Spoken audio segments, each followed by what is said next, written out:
baginda Nabi Muhammad Sallallahu Alaihi Wasallam. Mudah-mudahan kita termasuk orang-orang yang beruntung mendapatkan syafaatul uzma dari Rasulullah Sallallahu Alaihi Wasallam di akhirat nanti. Pada kesempatan yang baik ini saya akan menyampaikan sedikit tentang motivasi. Motivasi adalah sesuatu dorongan yang ingin disampaikan orang kepada orang lain untuk menyemangati kehidupannya atau memberikan semangat ke orang banyak. Itu namanya motivasi, dan orang yang melakukan motivasi itu dinamakan motivator. Di sini saya akan menjelaskan sedikit tentang motivator. Apa yang harus dilakukan oleh seorang motivator, orang yang ingin memberikan pengaruh kepada orang lain.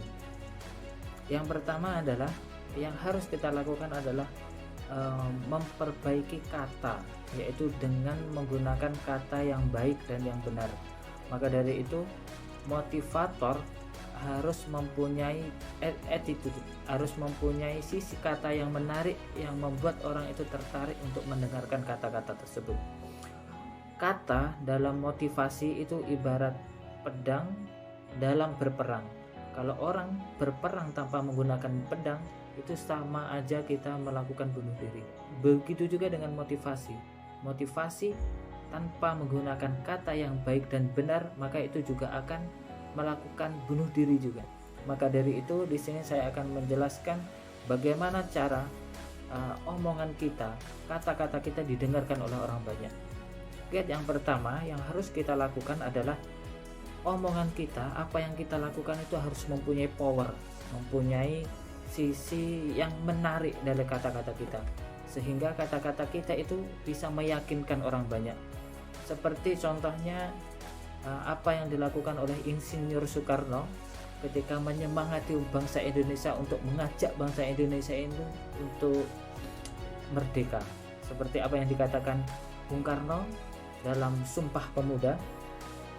Salah satu kiatnya untuk menyemangati pemuda, beliau pernah mengatakan seperti ini: berikan saya 100 orang tua, maka saya akan mencabut Gunung Semeru dari akarnya, dan berikan saya 10 pemuda untuk mengguncangkan dunia. Dengan kata-kata itu, dengan power yang beliau miliki, maka banyak masyarakat yang tergugah, yang bangun dari tidurnya untuk sama-sama membangun negara ini untuk berdiri di dalam kemerdekaan.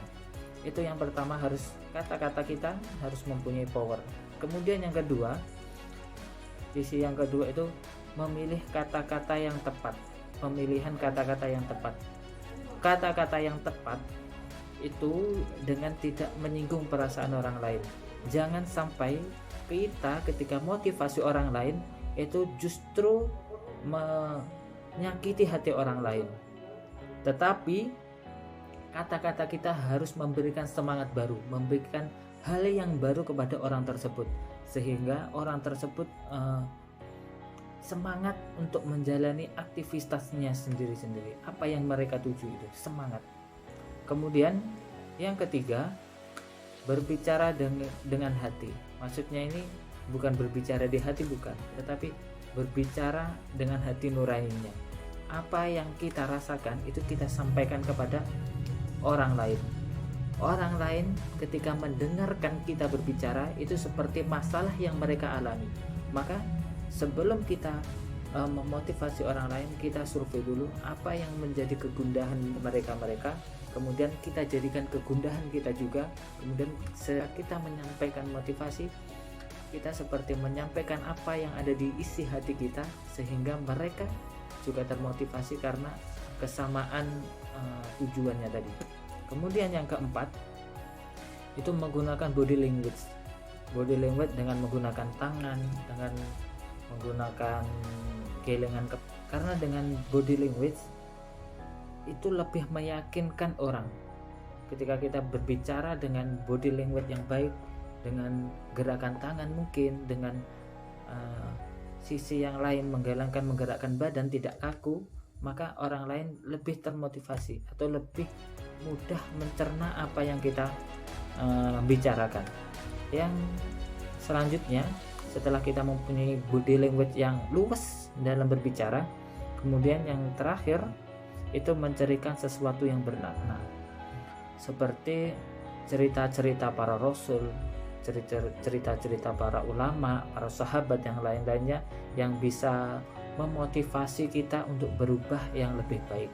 Dengan cara itu, dengan cara menceritakan makna, menceritakan sesuatu yang bermakna, mereka ingin melakukan hal yang sama dengan orang yang kita ceritakan tadi.